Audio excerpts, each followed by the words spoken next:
Hello, everyone. We are here to just tell you that originally we planned on this being just one episode. So after our 2020 players to look for all 30 teams, it's just gonna end. I'll probably just fade it out with something. I don't know. We'll see. But it's gonna be a two-parter, so don't be worried if it ends kind of abruptly. So hope to see you on Friday. Yeah, the episode is going to come out Thursday. Thursday is when the second part of the episode is going to come out. So see ya. Enjoy the episode. That's a clown question, bro. Hi, what's up on you? So I'm going to kick some dirt. He gets on base. Just a bit outside. I'm not the type of player that's going to be Johnny Hustle. If you don't want me to watch the ball, you can go get it out of the ocean. And welcome to the show to be named later, where we're talking baseball kind of whenever. I'm your host, Christian. Over there on the other side of the screen is Daniel Curran. How you doing, Daniel? Chris, I don't know if I could be doing better this week. Today is a show that we never really thought we would actually get to do. It is the season preview. If this is being released on Wednesday, we got games tomorrow. We got a full slate on Friday. We got live baseball for the first time in 9 months. It is definitely a treasure to behold. This is the first time in this show we're ever going to be talking about regular season, like live baseball, because we started at the very beginning of last postseason. That is correct. Yeah, literally our first show was on the day of the NL wildcard game. Good game. Very good game. Very good game. Yeah. Recommend you check that out. But yeah, anyway, like Daniel said, it's a season preview show. Finally, we're talking about baseball that is about to happen rather than baseball that happened, 50 years ago. Finally, we're able to talk about relevant things. That's right. So, we don't really have to banter too long anyway. So we're going to be kind of going over. So I'll preface this by saying we did division previews in March before we knew that this season would get delayed by 4 months. And if you do want to check those out, go to my Twitter. I have the Periscopes. Gotta scroll down there a little bit. Gotta scroll down a little bit. I have the Periscopes for the division previews if you want to get a full thing on what we discussed and the players we are looking for all 30 teams.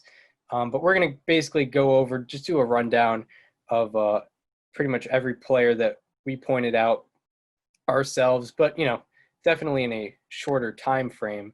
We'll probably do maybe 20 to 30 seconds on each player and then move on. Yeah. And if there is any other comments, we could probably keep doing that. So we're going to start with the American League Central. This is, there's a lot, as far as like standings go, I know we're going to get to standings later, but I guess I'll just say this now. There's probably 3 teams with a legitimate chance of winning, and then just 2 ultimate bottom feeders. The balance of power between the good teams and the bad teams has a large gap. Yeah, it's yeah, and the White Sox a year ago were like one of the 3 bottom feeders. Yeah. Now they're competitive. I have some takes on that team too, and that'll come later. So yeah, here we go. Do you want to start with the Tigers? Yeah. So my Tiger to look for is Matthew Boyd. He is a starting pitcher, and really the only reason we're looking at him is because of the August 31st trade deadline. He's probably going to make like 4 starts before he might possibly get traded. But last year, his Ks per 9 went from 8.4 in 2018 to 11.56 in 2019. He had a mid-4s ERA, but his FIP was lower. So that could be, if a team is looking for a starter, maybe not like an ace, but just another quality arm, Matt Boyd might be your guy, and he is my Tiger to look for. And my Tiger to look for is one that hasn't played a game yet. I was looking at Casey Mize, who might not have as much as an impact as he would have had there been a full season, but he is he's the top right-handed pitching prospect for sure. Yeah. Maybe Nate Pearson's ahead of him, but he's definitely a top guy. He was the number 1 overall draft pick in 2018. And didn't he throw a no-hitter in the minors last year? He did. Yeah. He did. And a little aside on the Tigers team, just to show the kind of, the kind of tunnel they've buried themselves in.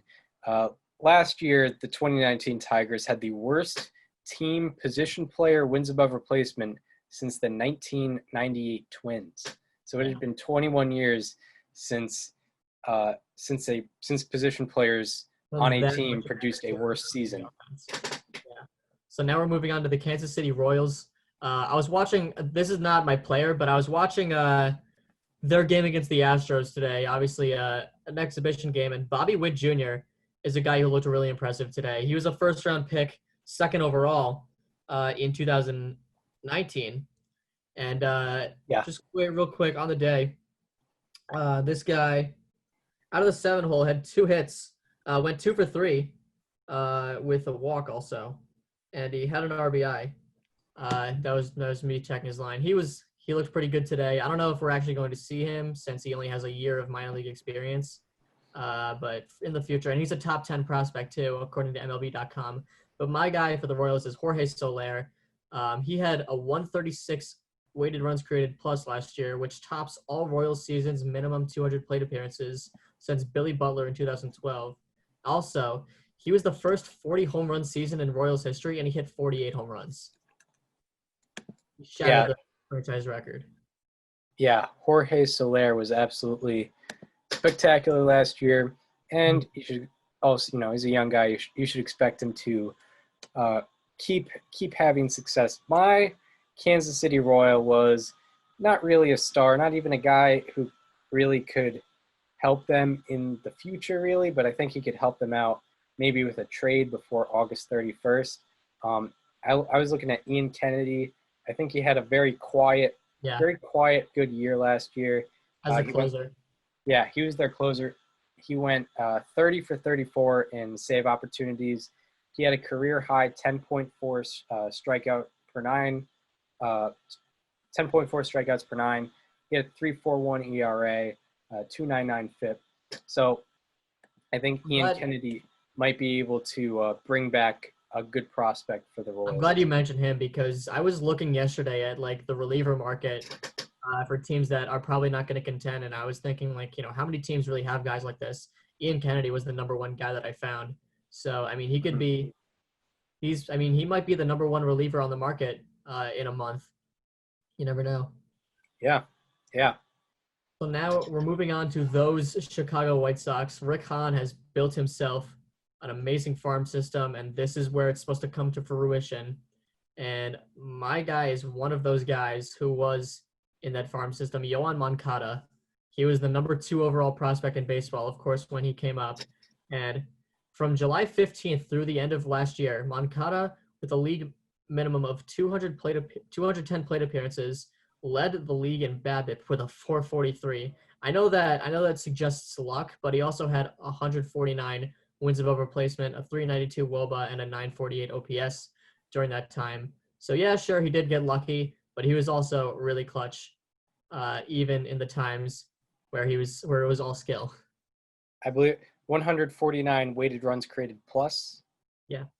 You said wins above replacement, which would be very. Yeah, no, he won 149 games for the White Sox. I can't believe they missed it. And that was just in a few months. We remember the great 173 and negative 11 season produced by the Chicago White Sox last year. Of course. That was Mike Trout. Just remember when Johan Mankata passed Barry Bonds' entire career almost in half a season. That was sick. Yeah, he was better than everyone except Babe Ruth, Barry Bonds, and Willie Mays. Yeah. Yeah. For best players of all time. For just 1 year. That's all it took. Yeah. That's all it took. Not even. It was July 15th through the end of the season. Oh, right. Yeah. He produced 149 wins in about 70 games. He produced 2 wins per game. Unreal. I don't know why no Unreal. one was talking about it. Yeah. Yeah. Went really under the radar for what he did. But yeah, for White Sox, I put down a couple guys. I put one like definitely under the radar guy and then probably their biggest offseason acquisition. I just wanted to say them getting Yasmani Grandal was Yes. Yep. I'm glad you said that one too. was He's probably the best huge. offensive catcher in the league. Yeah, he has the highest catcher WAR since both 2016 and since 2015. So he's definitely the best. He's been the best catcher according to FWAR in the last 5 years. And then my, under the radar guy, maybe not so under the radar because he is one of the better prospects. I'm looking at this guy because I think he could be a guy where if the White Sox make the playoffs, I think this guy is the guy that kind of pushed them over the edge. You know that Lucas Giolito is probably going to have another very good year. You know that Dallas Keuchel should probably have another good year. But I'm looking at Dylan Cease. Yeah, he looked really good the other day in one of those exhibition games. Yeah, Dylan Cease, he didn't have a great time in the majors last year, but I don't think that's necessarily an indicator of anything because he's just a young guy getting a feel for the game. Getting his feet wet. He had a 5.79 ERA last year, but his stuff is legit. Mm-hmm. And that's not an understatement. His fastball velocity is in like the 90-something percentile. He's got very good breaking stuff, and he had 10 strikeouts per 9. The walks per 9 and the hits per 9 were not great, but he could definitely improve that much easier than, had he not had very good fastball velocity, had he not been able to strike a lot of guys out. I think Dylan Cease, if he gets a hold of a couple different things, he could push the White Sox over the edge. Especially in that pitching staff, because I think the pitching is the number one question for the White Sox. Obviously, we'll get to that, like we said, later. So the next team we got to talk about is the Cleveland Indians. They just missed the playoffs last year. They might be changing their name as well, but as of now, they're the Cleveland Indians. And Chris, you mentioned under the radar with Dylan Cease. There is nobody possibly in all of baseball that's more under the radar than Jordan Luplow. And in 85 games last year, he hit 276, 372, 551, 923. He had 137 weighted runs created plus, which ranked 8th among all AL outfielders with at least 220 plate appearances. This is a guy that kind of raked last year. Nobody said a word about him. Of course, if you rake like this, you're not going to get away from me. I'm going to see it, whether it's on the TV or on my laptop on Fangraphs. I'm going to see it. And Jordan Luplow, I see you. I see you raking down there in Cleveland. Yeah, I mean, he's trying to sneak away, trying to fly under the radar, but we're catching him here at the show. You can't escape the show to be named later if you're doing well. One guy, so I have, a couple guys, one main one, but one guy I would definitely like to mention how, he's probably flying under the radar because this guy, from July of 2018 on, he's third in the American League in ERA and strikeout percentage behind Garrett Cole and Justin Verlander. Those rankings are minimum 200 innings pitched. And that guy is Mike Clevenger. Clev. So, especially, I was a little hesitant on him before the full season because he had a meniscus injury, but now he's good to go. So he could be a big piece for the Indians for sure. I mean, I think that's pretty obvious at this point.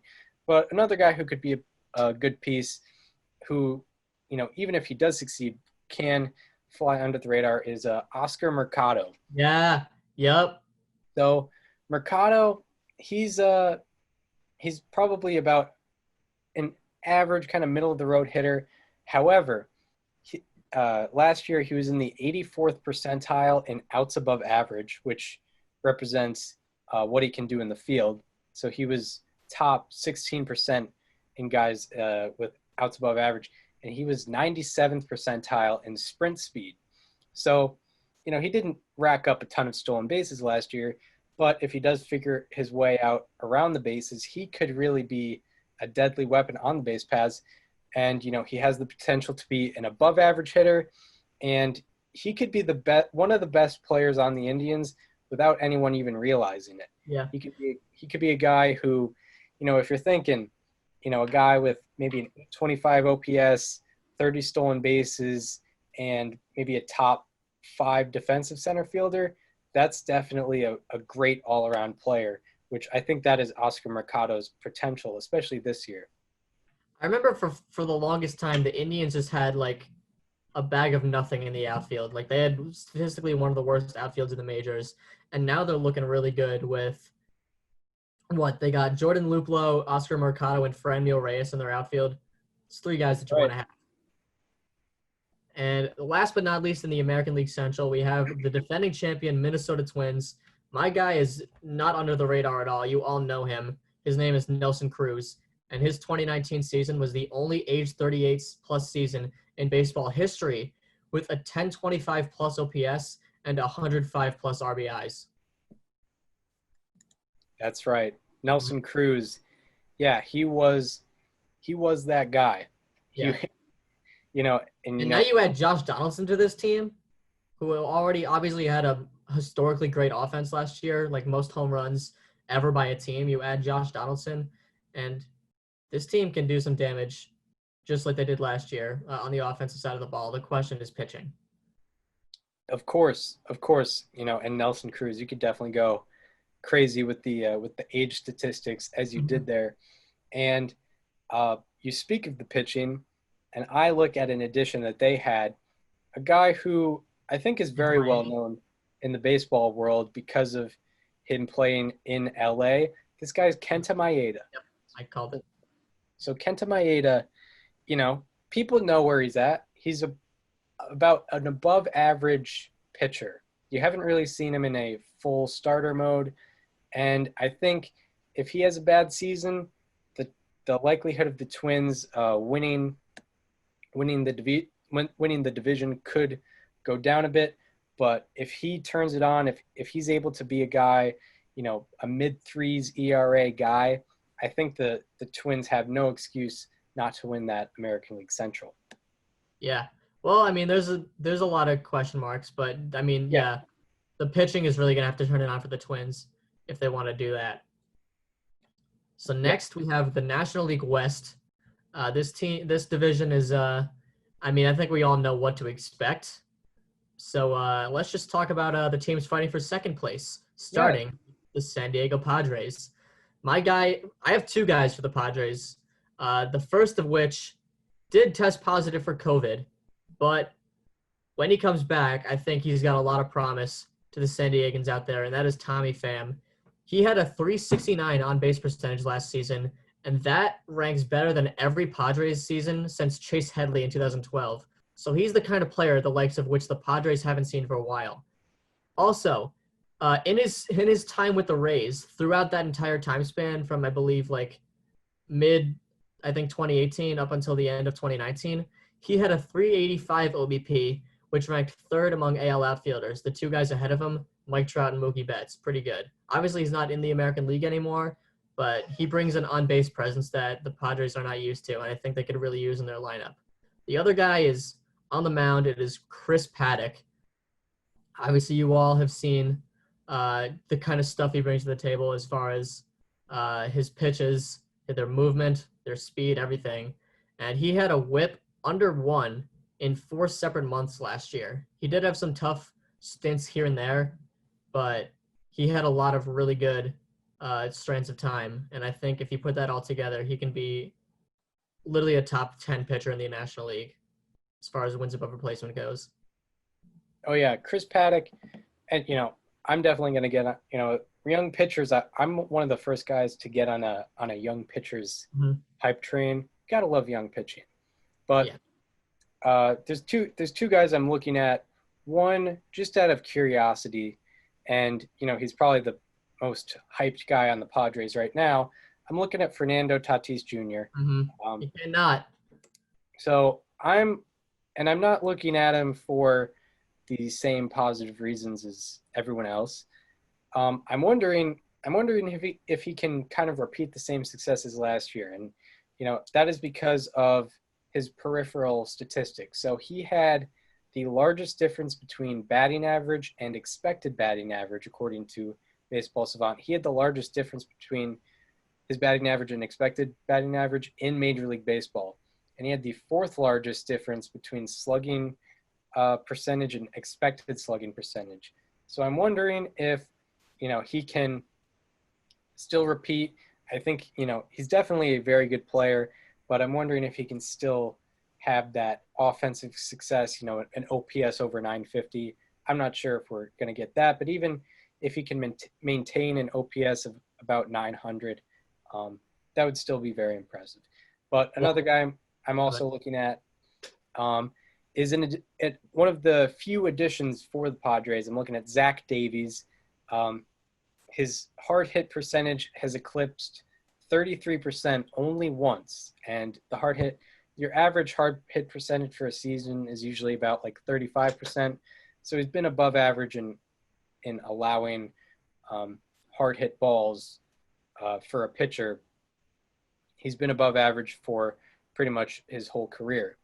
And he actually does not throw a four-seamer at all, and he throws a sinker 52.2% of the time. So he's going to get you ground balls, and he's going to allow some soft contact. I think he could be big in the Padres rotation. Speaking of ground balls, I cannot take this time where we're talking about the Padres to not meme on Eric Hosmer, the ground ball machine that is. This is just a daily reminder that his launch angle in 2019 went up to 1.9. It was negative 1.5 in 2018. I just had to get that out there. People forget Eric Hosmer signed a giant contract with the Padres to hit the ball into the ground every at bat. Yeah. Just gotta remind you of that. The next team is the Colorado. This team is known for great offense historically, but my guy is a pitcher. In fact, it's a relief pitcher, Scott Oberg. This guy has reverse splits. And when I say that, I mean he is better at Coors Field than he is on the road, which is almost never the case. He had a 1.71 ERA at home in 2019 with a 2.96 on the road. Also, since the start of 2017, he's allowed 0.68 home runs per 9, which ranks 6th among NL pitchers with at least 150 innings pitched in that time. So that is Scott Oberg. Also, from Tewksbury, Mass, about an hour and a half away from Springfield. So shout out to that. Yep. Shout out Springfield College. Yeah. For the Rockies, I went with a kind of an up-and-comer. I'm looking at David Dahl, and simply because, he had a pretty good offensive year last year, 877 OPS. I know it's in Coors, but it's still impressive nonetheless. And I'm wondering if he can, take the next step in being one of the key guys for the Rockies. So I didn't have much on the Rockies. I would like to talk about Dahl because you mentioned, he does play at Coors, and he had the obscure in favor of Coors home road splits that you've ever seen.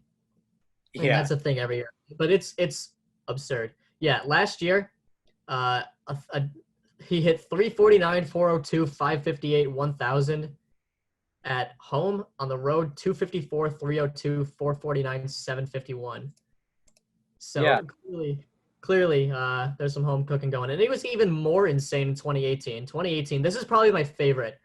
In 2018, just for reference, in total, he had about 200 plate appearances, probably a little more than that actually, but at home, 326, 364, 688, 1051. On the road, 200, 274, 324, 597.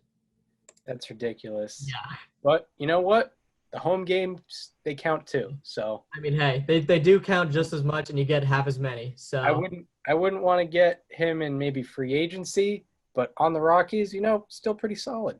I mean, I think one place where you can obviously improve his game is away from home. Yeah.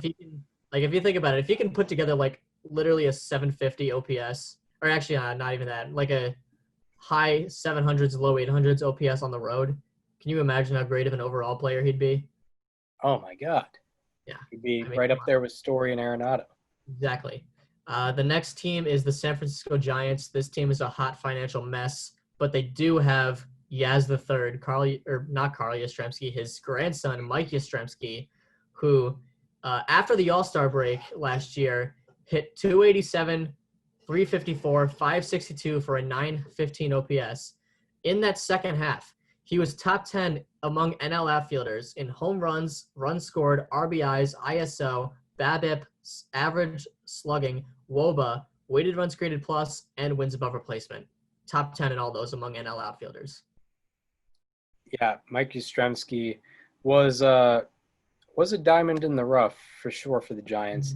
One thing I will say about the Giants, they are definitely an old team. Last year they had 3,220 plate appearances from players 31 or older, which was the highest in baseball by almost 800 plate appearances. And one of the veterans on the other side of the ball is someone I'm looking forward to seeing. Definitely a bigger name, Johnny Cueto. He's coming back, and I think he might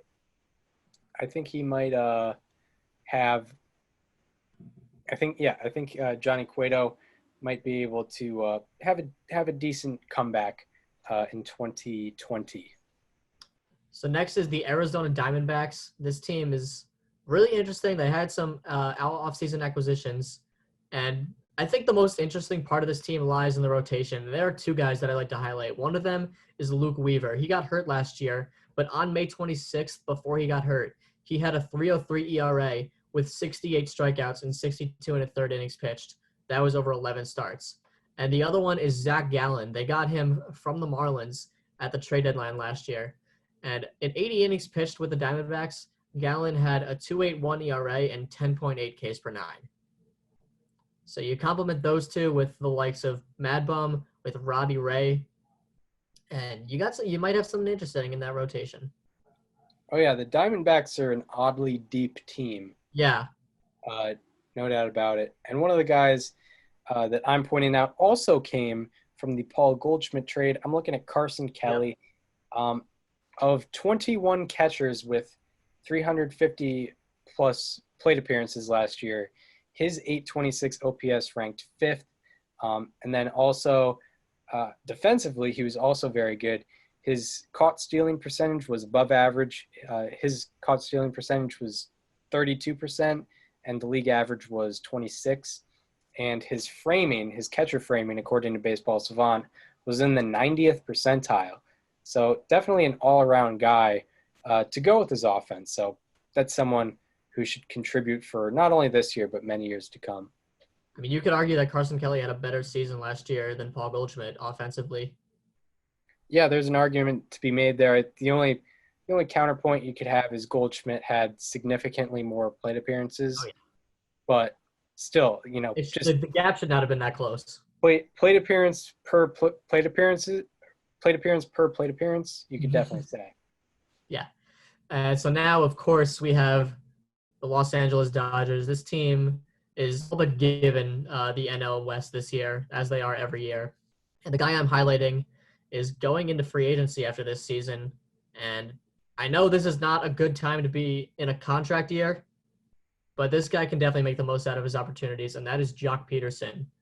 Since the start of 2018, over the last two seasons, there are 134 hitters with at least 950 plate appearances, and out of those 134, Jock Peterson's .530 slugging percentage ranks 18th among them. Yeah, Jock Peterson definitely has he feels maybe a little disrespected because they were going to trade him to the Angels for not very much. So, he's probably thinking about his value. Yeah, oh my God, that's right. Yeah. So he might be trying to I forgot about value himself this year. And, with the Dodgers outfield, you definitely think about Peterson. You think about Bellinger, who will probably be playing more first base this year. And you think about Mookie Betts, their new guy. But I want to talk about Hebron, Connecticut native, A.J. Pollock, who last year, he had an injury. And then after he came back from injury, he was actually not bad at all. He had an 885 OPS in 227 plate appearances after returning from injury last year. So I think he's on a good trend, and he could be a guy who's producing even with a star-studded lineup with Betts, Bellinger, Peterson, Turner, Muncy. Pollock could really hang with those guys as well. So that's going to be our NL West players to watch for. We are going to move on to the American League East, a team or a division with, I think there's one like particularly bad team. There's two teams that are question marks, and there's two really good teams. So we're going to start, of course, at the bottom of the totem pole with the Baltimore Orioles. This team really does not have much to look for.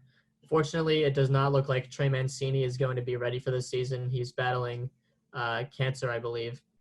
And John Means is not going to be ready for opening day. Those are really the two big guys, or at least the well-known names for the diehard baseball fans. But I'm going to be looking at Hunter Harvey. I would like to give a shout-out to Jay Jaff, senior writer at Fangraphs, who gave me the recommendation. Very, very small sample size in the majors, but still worth paying attention to. He pitched 6 1/3 innings in the majors last year, which obviously is not a lot. He had a 1.42 ERA and 15.63 strikeouts per 9, and he also had big strikeout numbers in the minors last year. So my Oriole pick to click, I guess, is Hanzo Alberto. So I'm not even going with him necessarily because he's amazing. I'm just saying if you hated the state of the 2019 game, then you probably loved. If you're 75 years old, you will love Hanzo Alberto. You will love Hanzo Alberto because this guy led the league in in-play percentage, meaning that he did not hit very many homers, he did not strike out a lot, nor did he walk a lot. He had the third lowest walk rate. He had the lowest strikeout rate in baseball, and his home run percentage was in the bottom 13%. And he also hit 305 to go with that. So, this guy, I guess he's one of the guys that, he's probably like a more dead ball era type, and he's just kind of fun to watch. So those are our Baltimore Orioles. The next team, we have no idea where they're going to be playing their home games as of now because their government shut down the idea of them playing in Toronto, and that is, of course, the Blue Jays. This is a team that has a lot of hype. They got the youth. They got Vlad Jr. They got Bo Bichette, Kevin Biggio. But my guy comes on the mound, and it is Nate Pearson. I've been high on this guy for quite a while. And listen, he did get roughed up tonight by the Red Sox. 4 runs in the first inning, not great, not what you want. But I still think he's got a strong case to make for Rookie of the Year this season if he ends up getting called up at some point. I've seen his fastball get up to 104. I have watched that happen on my television. He has an 80-grade fastball, obviously, a 2.19 ERA in his minor league career with a .87 whip, 146 strikeouts in 123 1/3 innings pitched. That is Nate Pearson. So for the Blue Jays, I'll point out one guy and then go to my main guy. One guy that should be mentioned with this Blue Jays team is Ken Giles, who's coming off a career year. Last year, among qualified relievers, he was 5th in ERA, 4th in FIP, and 4th in strikeout percentage. But the main guy, a guy who, I'm kind of a stan of. I like this guy, Hyunjin Ryu. He signs an $80 million contract last year. And since coming back from his injury in 2018, minimum 200 innings pitched, he is 2nd in ERA with a 2.22 ERA and 7th in FIP with a 3.06 ERA, 3.06 FIP. And in 2019, Hyunjin Ryu was in the 94th percentile in exit velocity against, 90th in barrel rate against, and 88th in hard hit rate against. So he's a crafty lefty, a guy who, a type who I think deserves more appreciation, some, soft fastballs, but knows how to move around the zone. Hyunjin Ryu, I think, will be bigger than a lot of people realize in 2020. Okay, so now we're moving on to the Boston Red Sox. Chris and I are both Red Sox fans, so I think this one will be very personal for us. I'm going pretty simple with this one. It's Xander Bogaerts. This is his team now. Mookie Betts is no longer the leader. Xander Bogaerts is, outside of Dustin Pedroia and I think Brandon Workman, he is the longest tenured player on the Major League roster. And he's quite simply the leader now. Last year, he hit 327, 384, 580, 964. He's, without a doubt, a top 3 shortstop in all of baseball. And you guys just got to be ready for his team because that offense is still going to be really questionable. Defense is going to light it up. Yeah, and for my Red Sox player, I have no statistical basis on why I'm picking him. I just got a feeling with this guy. He's the opening day starter, Nathan Eovaldi. He's looked good. He's looked good. So I'm just going to see, can he have a good 2020? We are like the most anti-eye test people ever. And here you are. Yeah, I'm feeling good about him. All right. You know what? I'm feeling good. I sure hope it's a good feeling. On to the Rays. Moving on to the Tampa Bay Rays. There is no single player on this list that I am more adamant about than Nick Anderson. Holy cow, this guy is good. Last year with the Rays, he pitched 21 and a third innings, had a 2.11 ERA. 2.11 ERA is pretty good, but he got really unlucky. He had a 1.62 FIP and a 0.65 WHIP in that time. 41 strikeouts. Keep in mind that is 21 in the third innings. Over 17 strikeouts per 9 innings. 90th percentile in fastball velocity. That's, of course, on Baseball Savant. To go around with that, 94th expected WOBA, 82nd expected slugging, 100th percentile in strikeout percentage. The most efficient strikeout pitcher in all of baseball last year. 93rd percentile in expected batting average. And also, of all American League pitching seasons with minimum 20 innings pitched, he leads all time in strikeouts per 9. Literally the best AL season of minimum 20 innings ever as far as strikeouts goes. And last year, out of 279 pitchers who pitched at least 20 innings from August on, he, of course, leads Ks per 9, obviously. He is 7th in walks per 9, and he leads xFIP. That is Nick Anderson. This guy is, when you see him coming out of the bullpen, you might as well just turn off the game if it's against your team. Yeah, Nick Anderson. Some strikeouts. Nick Anderson was spectacular last season, and you have to think that he's going to carry it over to this season. Mm-hmm. My guy, well, one thing I will note, you got to look for Tyler Glasnow, of course.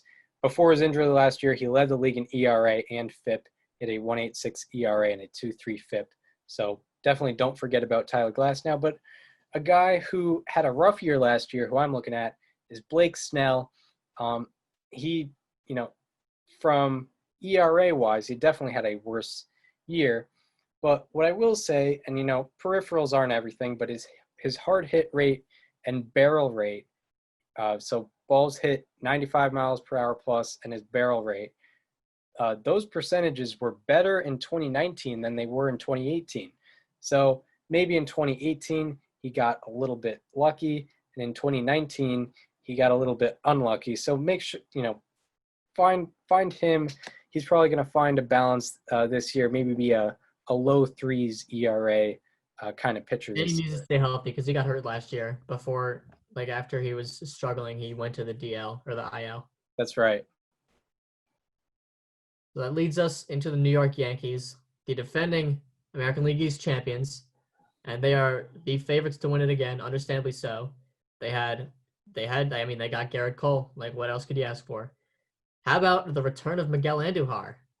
In 2018, Anduhar was 5th among all third basemen in the league in slugging percentage. The only people above him, Nolan Arenado, Jose Ramirez, Anthony Rendon, Alex Bregman. Pretty good company to be in right there. Yeah, Miguel Anduhar, especially out of the gate, was definitely huge, especially offensively. A lot of people were upset he didn't get Rookie of the Year. You and I definitely differ from that opinion, but he was still good nonetheless. Player I'm looking at, I'm just wondering if he can maintain what he did last year. Claiber Torres. So Claiber Torres, he had a 783 OPS against teams that were not the Baltimore Orioles. Also, over a third of his home runs came against the Orioles. His exit velocity last year was average, and his hard hit percentage was below average. And against the Rays, who are going to be the biggest competitor for the Yankees this year, against the Rays, he had a 585 OPS. So I'm wondering if he is going to be legit in 2020. Obviously, he's got the talent, but I'm wondering if he can, keep it going for 2020. All right, so that's going to do it for our American League East picks. We're going to move on to the NL Central. There are 4 teams that could possibly win this division, and then there's the Pittsburgh Pirates. So we're going to start out with, and my pick is Brian Reynolds.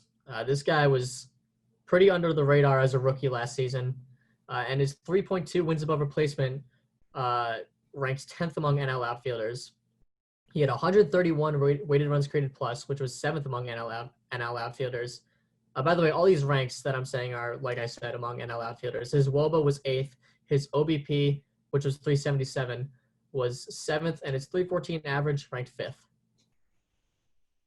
And my Pirates guy, I'm just kind of wondering, he's another guy where I'm wondering which direction he will go, because there were 2 different versions of him last season. Was it Josh Bell? Josh Bell. Josh Bell had an 1109 OPS through May, and then from June on, he had an 818 OPS. So he's a guy, he definitely has the talent. He's, anytime you look at the top exit velocities, Josh Bell is up there. So just wondering if he can maintain kind of success from his first 2 months last year and translate it into the first 2 months and the only 2 months this year. Okay, so the next team we're going to go over is the Cincinnati Reds. This is a team that has a hype train. They got, Mike Moustakas in the offseason. They have a really intriguing pitching staff, specifically in that rotation. They have a good back end of the bullpen with Michael Lorenzen, Amir Garrett, and Raisel Iglesias. But the guy that I'm looking at is another acquisition over the offseason, Nick Castellanos. This guy is very good at offense, and he's probably going to be their DH. And after joining the Cubs last year in a trade, he hit 321, 356, 646 for a 1002 OPS in those last 2 months. He was not the problem. He was for the Cubs last year, late in the season. He had the 14th best average in the league after that trade, the 8th best slugging, the 14th best WOBA, and the 15th best weighted runs created plus. That is Nick Castellanos. For my Reds player, I'm looking at one player. He's a pitcher, and you definitely want to focus on one pitch because it's his changeup. It's Louise Castillo. So Louise Castillo last year, he was 2nd in whiff percentage, and he had the 5th most whiffs inside the strike zone. Swings and misses, and he was 2nd in changeup percentage. Louise Castillo threw his changeup more than any other pitch, and 155 out of 226 strikeouts were on his changeup, which was 68.6%. And hitters hit 128 and slugged 199 off of that changeup. The pitch itself had a 48% whiff percentage. And Luis Castillo and his changeup are, when you're turning on the television, Dynamic duo. watch for El Cambio. So the Reds, they're going to be an intriguing team, especially with those 2 guys. Next is the Chicago Cubs. My guy is the guy who led home runs for them last season, and that is Kyle Schwarber. In the second half of last season, Kyle Schwarber had a 997 OPS. And after August 1st, like I said with Nick Castellanos, just that August 1st date, among NL outfielders, he was 2nd in weighted runs created plus with 163, 2nd in WOBA, 2nd in slugging, and 3rd in on-base percentage. This guy was a top 3 offensive outfielder in the National League last season after August 1st. And he's got some really good Statcast numbers with exit velo and expected slugging and things of that nature. So that's Kyle Schwarber. I'm looking at another Cubs outfielder. This man was out for most of last year. Ian Happ. Ian Happ was 3rd for the Cubs. He ranked 3rd. he ranked third among Cubs players in FWAR since he came back. So definitely don't forget about Ian Happ. And one aside I have on the Cubs is the team led in innings pitched by pitchers 32 and older. So their staff, they're not getting any younger for sure. You got Yu Darvish, John Lester, Kyle Hendricks is. Darvish was very good in the second half last year, though. Kyle Hendricks is very good, but as a staff, there's kind of a question mark around them. Sure. So now we have the Milwaukee Brewers. This team had a heartbreaking loss last year, but they do have Keston Hiura as their second baseman. I really wish we got a full year of him last year, and I wish we were getting a full year of him this year because I'm very intrigued to see what this guy can do over the course of 162 games. He led second baseman, minimum 300 plate appearances last year in BABIP. He was also sixth in average, fifth in OBP, second in slugging, second in WOBA, and second in weighted runs created plus. Keston Hiura. So the Brewer I was looking at was Brandon Woodruff, definitely their top guy. And prior to his injury, just one stat on him, prior to his injury last year, he was 9th in fielding independent pitching. So he was definitely getting strikeouts, not allowing very many walks and not allowing very many home runs. So he's definitely a key guy that you should not forget about in 2020. Sure. So now we have a team that kind of came out of nowhere to win the NL Central last year, and that is the Cardinals. And I do not want anyone to forget the second half that Jack Flaherty had, so I'm just going to talk about it. He had an 0.91 ERA in that second half. That's just about all you need to know, an 0.91 ERA. And also, he is entering his age 24 season this year, and there have been 531 pitchers in the history of baseball to ever log 300 innings by their age 23 season. And Flaherty is fourth amongst them in strikeouts per 9 innings with 10.6. That is Jack Flaherty, who is going to be the ace of this Cardinals staff and is a Cy Young candidate for sure. I have one more nug on Flaherty's second half. Him and 20, or actually I should get the sound clip edited in for this. And I'm sorry I didn't have it for your Cruz. How about that? But it's something we'll get over. But Jack Flaherty and 2015 Jake Arrieta are the only pitchers in the live ball era with 80-plus innings pitched and an ERA of less than 1 in the first or second half of a season. How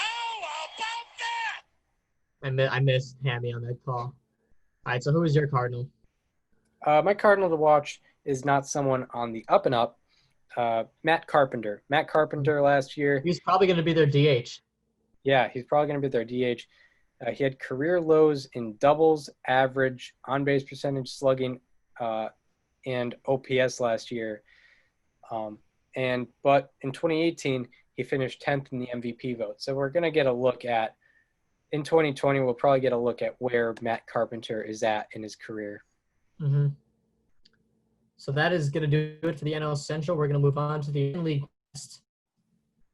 There is some controversy within this division. I think we all know where. There's teams that got better. There's teams that maybe got worse. And we're going to start with the Seattle Mariners. And my guy to watch for is Tom Murphy. He is their catcher. Out of 36 catchers with at least 250 plate appearances last year, Tom Murphy was 5th in wins above replacement with 3.2. He was also second in slugging, tied for 5th in batting average, 3rd in weighted runs created plus, 4th in WOBA, and he did that in only 281 plate appearances. So my Mariner is also a younger guy. Those are generally the Mariners you're looking at. This guy has not played a game in Major League Baseball. I'm looking at Logan Gilbert. Logan Gilbert, I believe is still the number 38 prospect in baseball according to MLB.com. And last year, he had a 2.13 ERA and 11 strikeouts per 9 in 135 innings pitched in the minors. So, if he gets the call up this year, he's definitely someone to look for. The next team is the Los Angeles Angels. They still have questionable pitching, especially with the health concerns regarding pretty much that entire staff, but they did get Anthony Rendon. You could make the legit case that the Angels have the best 2 position players in the American League. Yes. You really could. But the guy I'm talking about is a fan favorite on MLB Twitter. It is David Fletcher. I could not talk about him. He has some of the weirdest percentiles on Savant that I've ever seen. He is in the 3rd percentile of exit velo and the 0th percentile of hard hit percentage, but yet he was in the 96th percentile of expected batting average, and he also had the 2nd best K percentage last year in the league. Yeah, David Fletcher, definitely an odd one. It makes you think like Baseball Savant is broken or something. You don't know. It's fun to look at though, and also MLB Twitter loves him. It's hilarious. My angel to look at is basically Shohei Ohtani. He's a career 883 OPS, and he will be back to pitching this season, I believe. So if he is in fact pitching this year, I mean, who doesn't want to watch that? I mean, a two-way player. You know, we got a taste of it in 2018, but I think we really know the potential of this guy now. We certainly do. Next is the Texas Rangers. They have a new ballpark this year, and my guy to watch for is Lance Lynn. He is aging, but last year he became one of 4 pitchers since the turn of the century in 2000 to have a season with at least 6.7 wins above replacement and 10 strikeouts per 9 in their age 32 season or higher. Max Scherzer in 2018, Kurt Schilling in 2001 and 2002, and Randy Johnson in 2000, 2001, 2002, and 2004. Yeah, that'll happen. Shout out to Randy Johnson. Yeah. So the Ranger I was looking at, pretty clear one, Joey Gallo. Mm-hmm. Joey Gallo, he's another guy where I'm looking at his peripherals and thinking, you know, is this guy going to repeat the same success he had last year? So his batting average on balls in play went up 100 points last year.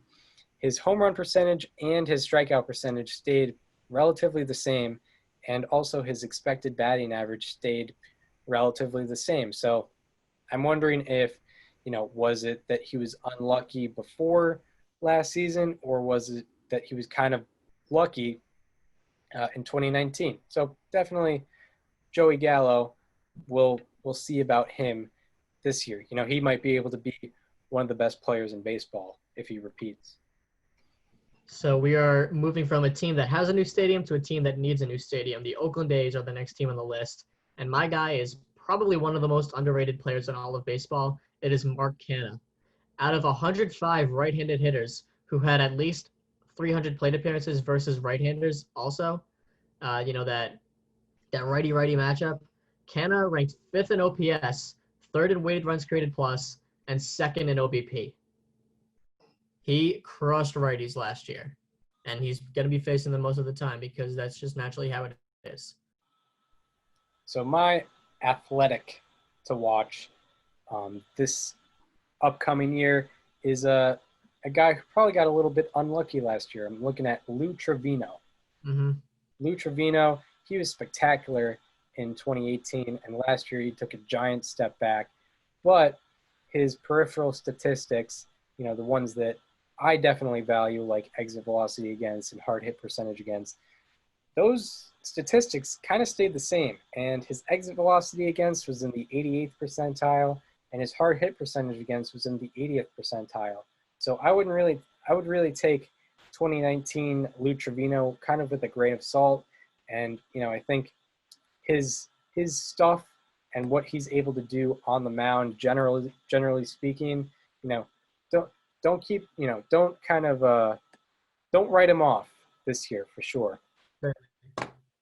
So now we got the Houston Astros. This team has a lot of storylines this year regarding them, and most of them are not necessarily on the field.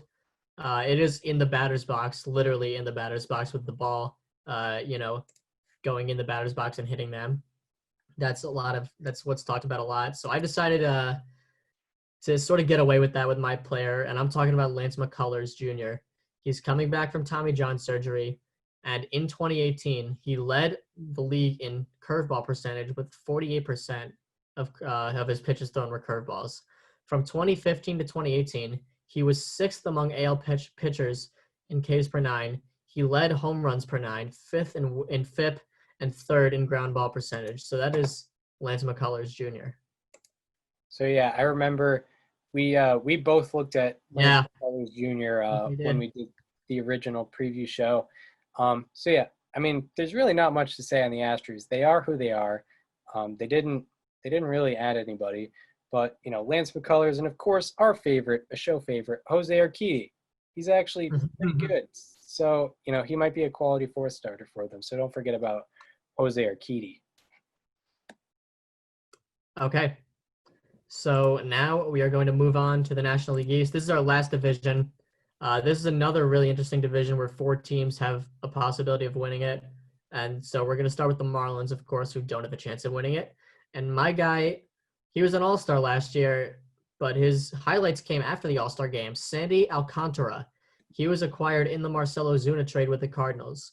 And from August on last year, he had a 2.78 ERA, which ranked 8th in the National League. He was also tied for 6th in wins above replacement, 84th percentile in fastball velocity out of all of last year, 75th percentile fastball spin rate, and 81st percentile of exit velo. Yes, and yeah, he was definitely someone to look for. A guy I'm looking at, who I wasn't looking at when we originally did the show, but I should have been looking at this guy. I believe he has, his estimated time of arrival is 2020. Looking at Sixto Sanchez. No.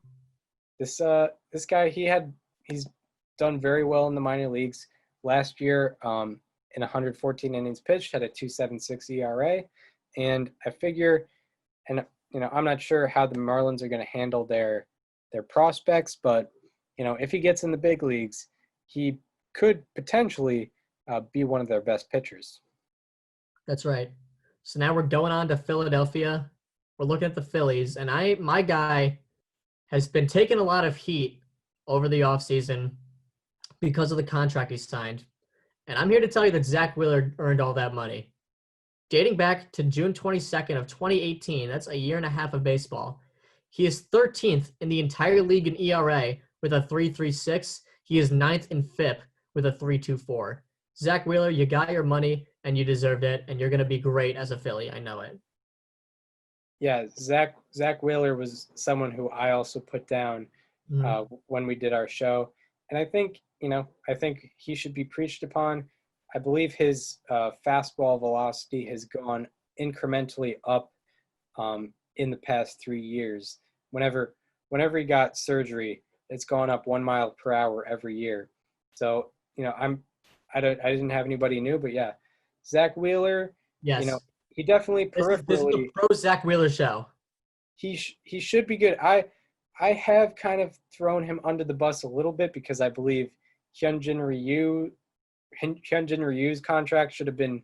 Well, he is older, isn't he? He is older. He does and the have strikeout numbers aren't as good. Yeah, but it's about preventing runs. Hyunjin Ryu prevents runs better. I think Zach Wheeler still earned every penny of that contract. Possibly. Yes. So now on to the Mets. I think we agreed on this one too. Did you have JD Davis also? Yes. Yeah. Okay. JD Davis. This is one of the premier underrated players as well. Last year on Savant, 90th percentile exit velo, 91st percentile hard hit percentage, 92nd percentile ex WOBA, 97th percentile ex batting average, 91st percentile ex slugging, and the 4th best weighted runs created plus in the NL in the second half of 2019. He had the 7th best OBP, the 8th best slugging, and the 8th best OPS. And this is all in the second half, the non-Savant stats. And yeah, to put it quite simply, he was the best hitter on the Mets in the second half of last year. Yeah, and I put down JD Davis pretty high on him, and he would be, pretty much max out his potential if he improves with runners in scoring position. Last year, with runners in scoring position, he hit 257, which is a 50-point difference from his overall batting average. So if he's, a 300 hitter with runners in scoring position, he's one of the he might be like number 2 most productive guy in that lineup. Absolutely. Yeah, he might already be, but I was watching the Yankees Mets but an exhibition game a couple nights ago. They had Robinson Cano hitting third, which really, really puzzled me because J.D. Davis was hitting like 5th or 6th. I was like, hey, you want to make a switch there? Because Robinson Cano, it's not 2011 anymore. Yeah, I was about to say it's not insert year. Yeah, no. we got to get over that. I really hope Luis Rojas can make that change. I know it's not necessarily him making the lineup. It's kind of more the analytics department, but I really don't understand the logic behind putting Robinson Cano as the third hitter on the Mets. Yeah. And if you want to have a lefty, throw Michael Conforto in there. Right. Yeah. There's no reason to have that. So now we got the defending World Series champion Washington Nationals. And my guy was probably the best performer on their team throughout the whole postseason. It is Howie Kendrick. We got some savant stats with him. 92nd percentile exit velo, 94th percentile hard hit percentage, 98th percentile ex-WOBA, 98th percentile ex-slugging, 100th percentile expected batting average, the best in the league. And we're going off of some second half stats. Last year in the second half, he hit 373, 423, 587 for a 10-11 OPS. Howie Kendrick is still going. Yeah, Howie Kendrick. You cannot forget about Howie Kendrick. And then a guy who probably, definitely a lot younger than Howie Kendrick. One guy I'm looking at for his potential, I'm looking at Victor Robles. He led all of Major League Baseball in outs above average last year, basically meaning he was the best defender in baseball last year. And, he had a 745 OPS. So, being, even if you're just an average hitter, the defense kind of puts him over the edge as one of the better guys, one of the better position players on the Nationals. And if, he's a young guy, he could definitely improve offensively and be, he could be, looking at the Nationals. If he can become an above average hitter, you look at him as being maybe even better than like Trey Turner. Victor Robles could be that guy. Yes, he certainly could. So last but not least, we have the Atlanta Braves. This is the two-time defending NL East champions. Chris, earlier you went with A.J. Pollock as a Connecticut native. Yes. We're going to balance this out, and I'm going with upstate New York's very own Ian Anderson. If he gets on this roster this year, you better watch out because he is a starting pitcher. He is, I believe, in the top 40 prospects in the league. His ETA is this year. He's on the 60-man player pool. And last year in the minors, he had a 3.38 ERA in 135 and 2/3 innings pitched. And I got to support him because he grew up about a half hour from where I live. And I am all in on upstate New York guys because they don't come around very often. So Ian Anderson, remember that name. I am looking for the Braves. I am looking at another pitcher, a guy who's already gotten his feet wet in the major leagues and who had a down year last year, but he came around at the end. Looking at Mike Foltynewicz. In the last 7 starts of the regular season last year, he threw 41 and 2/3 innings.